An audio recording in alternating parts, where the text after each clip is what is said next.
அப்படி இருக்கும்போது நம்ம செத்துதான் அவங்க மனத்தை கண்டவங்க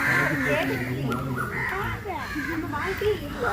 அப்புறம் எதுக்கு நம்ம அந்த கடனை கட்டி நீங்கள் செத்து நீங்கள் உங்க ஏதோ ஒரு உணர்ச்சிக்கு போட்டு நீங்கள் ஏதாவது பண்ணிட்டு போயிடுவீங்க உங்க குடும்பத்தை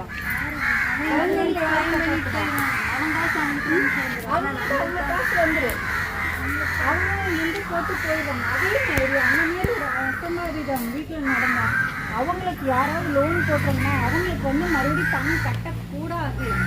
அது கூட தெரியாமல் நிறைய பேரை பணம் அவங்களோட சேர்த்து கட்டிக்கிட்டு இருக்காங்க. கால் விரிஞ்சுது இந்த இதெல்லாமே கையடிப்பட்டு ரெப்பாக்காரர் வந்து கால் விரிஞ்சாலும் சரி வீட்டுக்காரர் இறந்தாலும் பரவாயில்ல எனக்கு முதல்ல நீ காசு எடுத்துக்கணும் அவங்க ஊருக்குள்ள இறங்கி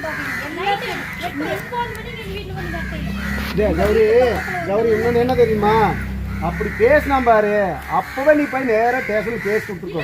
ஸ்டேஷன் போனா என்ன தெரியுமா சொல்றாங்க, அம்மா காசு வந்து நீங்க வாங்கிருக்கீங்க, அவங்க பணத்துக்கு அவங்க வந்தாலும் நாங்க உங்களை கொடுங்கன்னு கேட்க மாட்டோம், நீங்க வந்தாலும் நாங்க இதுல நானே ஒரு விஷயம் சொல்றேங்க.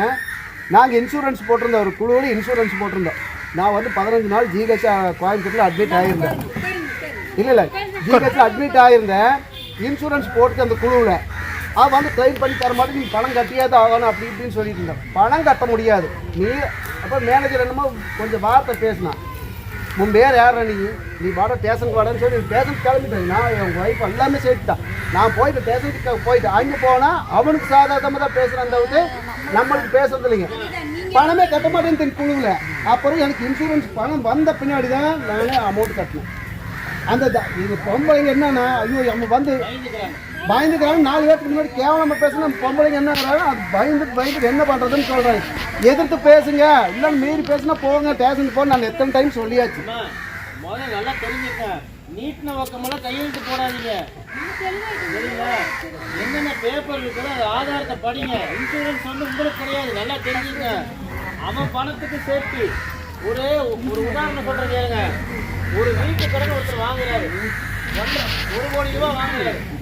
2 கோடி ரூபாய்க்கு அந்த வீடு விற்கும். 1 கோடி ரூபா வாங்கி கட்டிட்டு இருக்கிறாரு 5 வருஷமா. ஒரு சூழ்நிலை வந்து பணம் வந்துச்சு, அவர் பணம் கட்டுறதுக்கு போறாரு பேங்குக்கு.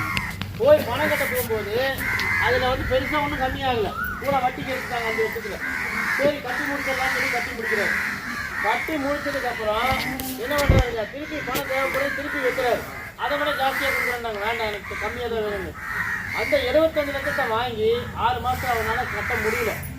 என்ன ரொம்ப முடியாமல் போயிருக்கு. இவங்க என்ன பண்ணுறாங்க, வங்கியை வந்து ஜப்தி பண்ணுது. நோட்டீஸ் வச்சு ஃபார்மாலிட்டிஸ் எல்லாம் முடிச்சு அப்படியே ஜப்தி பண்ணுது. ஜப்தி பண்ணி என்ன பண்ணோம்,